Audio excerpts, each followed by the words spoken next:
மக்களே வணக்கம். சின்ன மருமகள் சீரியல்ல பார்த்தீங்கன்னா, ஒரே பொங்கல் விழா கொண்டாட்டம் தாங்க நம்ம ராஜாங்க ஐயா வீட்ல. தடபுடலா ஏற்பாடு பண்ணிட்டு இருக்காங்க. பொங்க பானைலாம் வச்சு, பால் பொங்கி சூரியனுக்கு படைச்சு, கரும்பு, மஞ்சள் கிழங்கு, தேங்காய் பழம் எல்லாம் வச்சு சாமி கும்பிட்டு ரொம்ப சந்தோஷமா கொண்டாடிட்டு இருக்காங்க. நம்ம அப்பத்தா என்ன பண்றாங்க, எல்லாருக்கும் பொங்கல் கூட ராஜாங்க நீ சாப்பிடுப்பா, மோகனாக்கு நீ குடு, சேது நீ பொண்டாட்டி தமிழ்ச்செல்வி குடுப்பா, போஸு நீ குடுறா காவியாக்குன்றாங்க. ஆனா எல்லாரும் சாப்பிடுறாங்க. காவியா மட்டும் சாப்பிட மாட்றாங்க. எனக்கு வேண்டாம். எனக்கு சாப்பிட்டு பழக்கம் இல்லன்னு சொல்லிர்றாங்க. இதனால போஸ் வந்து ரொம்ப அப்செட் ஆயிடுறான். ஈஸ்வரிக்கும் ரொம்ப கோவம். ஏன் இந்த காவியா இப்படி பண்றான்னு தெரியலையே பொது இடத்துலன்னு சொல்லிட்டு, எல்லாரும் சந்தோஷமா பொங்கல படைச்சு, சந்தோஷமா கொண்டாடுற நேரத்துல வந்து ஒரு போட்டி வைக்கிறாங்க. இந்த போட்டியில வந்து கரும்பு யாரு உடைக்கிறாங்க ஒரே கையிலன்ட்டு, 1 கரும்பு வைக்கிறாங்க, 2 கரும்பு வைக்கிறாங்க. எல்லாரும் உடைக்கிறாங்க. சேது, கருப்பு, அவங்க சித்தப்பா எல்லாரும் உடைக்கிறாங்க. உடனே நம்ம என்ன பண்றோம், நம்ம தனம் என்னன்னா 2 கரும்பு உடைச்சிங்கல்ல, 3 கரும்பு உடைங்கன்றார். சரி 3 கரும்பு சேர்த்து ஜோடியா உடைக்கிறாங்க. இந்த நேரத்துல நம்ம தாமரை என்ன பண்றா, 3, 4 கரும்பு வச்சு உடைச்சாலாம் போதுமா? ஒரு 10 கரும்பு வச்சு நீங்க உடைக்கணும். அப்ப யார் திறமைசாலி, வீரசாலின்னு பார்க்க முடியும்னு சொல்லிட்டு சொல்றாங்க.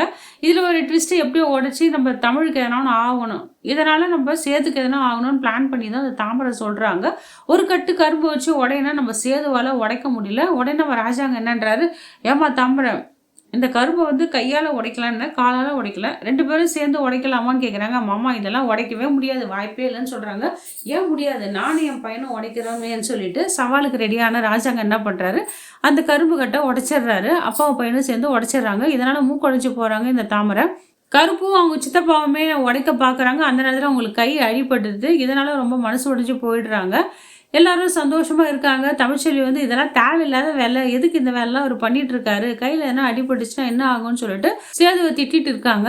இங்க தனம், தமிழ், மலர் எல்லாமே பேசிட்டு இருப்பாங்க. பாரு தேவையில்லாத வேலைலாம் உங்க மாமா பண்ணிட்டு இருக்காரு, அவ தான் ஏதோ சொல்றான்னா எதுக்கு இந்த மாதிரிலாம் பண்ணோம், அடி என்ன பட்டுச்சுன்னா என்ன பண்றதுன்னு சொல்லிட்டு ஃபீல் பண்றாங்க தமிழ்ச்செல்வி. அந்த நேரத்தில் கருப்பு என்ன சொல்றாரு, அம்மா இந்த தாமரை வேணுனே பிளான் பண்ணிதாம்மா எங்கள் கையை உடச்சிட்டா, அவளுக்கு நான் பழிக்கு பழி வாங்கணும்னு சொல்லிட்டு ஒரு ஐடியா கொடுக்குறாரு. தமிழும் சொல்கிறாரு அதெல்லாம் வேணாம், அவள் ஏதோ சொல்லிட்டு போகிறா, நம்ம அதெல்லாம் செய்ய வேணான்றாங்க. ஆனால் தனமும் மலர் என்ன பண்ணுறாங்க, இருக்கட்டும் பரவாயில்ல, நீங்கள் என்ன ஐடியா சொல்லுங்க கருப்பு, நம்ம பார்த்துக்கலான்னு சொல்லிட்டு ஒரு ஐடியா பிளான் பண்ணுறாங்க. எப்படி இருந்தாலுமே இந்த தாமரைக்கு வந்து ஏதோ ஒரு விஷயம் சம்பவம் நடக்க தான் போகுது. அவன் எல்லாருக்கும் ஆப்பு வைக்கிறாள். இந்த தடவை வந்து எல்லாரும் சேர்ந்து இந்த தாமரைக்கு ஆப்பு வைக்க போகிறாங்க மக்களே. அது மட்டும் இல்லாமல் நம்ம ராஜாங்க ஐயா வீட்டில் வந்து அயல்நாட்டில் இருக்கிறவங்கலாம் வரப்போகிறாங்க, பெரிய பெரிய ஆள்லாம் வரப்போகிறாங்க, ஃபாரினர்ஸ்லாம் வரப்போகிறாங்க. நம்ம தமிழர் திருநாள் பொங்கல் திருநாளை கொண்டாடுறதுக்காக வரப்போகிறாங்க. மேலும் நம்ம அமைச்சர் ராஜாங்க ஐயா வீட்டில் பொங்கல் திருநாள் வந்து களை கட்ட போகுது. பல நிகழ்ச்சியும் நடக்க போகுது மக்களே. அடுத்த வர எபிசோடில் என்ன நடக்குதுன்னு பார்க்கலாம். இந்த வீடியோ உங்களுக்கு பிடிச்சிருந்தா லைக் அண்ட் ஷேர் கமெண்ட் பண்ணுங்கள். நன்றி, வணக்கம்.